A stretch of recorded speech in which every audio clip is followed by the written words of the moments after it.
దసరా ఉత్సవాల్లో భాగంగా శనివారం శ్రీలలిత త్రిపుర సుందరీదేవిగా దుర్గమ్మ దర్శనం ఇస్తున్నారు.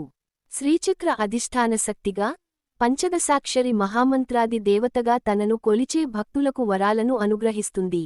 లక్ష్మీదేవి, సరస్వతీదేవి ఇరువైపులా వింజామరలతో సేవిస్తూ ఉండగా చిరుమందహాసంతో, వాత్సల్య రూపిణిగా చెరకుగడను చేతపట్టుకుని శివుని వక్షస్థలంపై కూర్చుని లలితా త్రిపుర సుందరీదేవి దర్శనమిస్తుంది.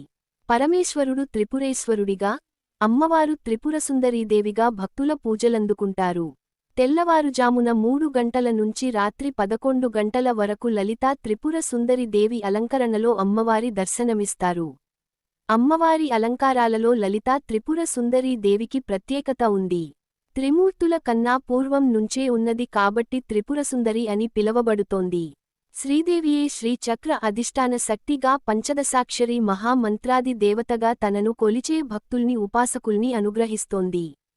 సాధారణ ప్రసాదంలో తీపి పొంగల్, పెరుగు అన్నం, దద్దోజనం, పాయసం, గింజలతో కూడిన పండ్లు మరియు బెల్లముంటాయి.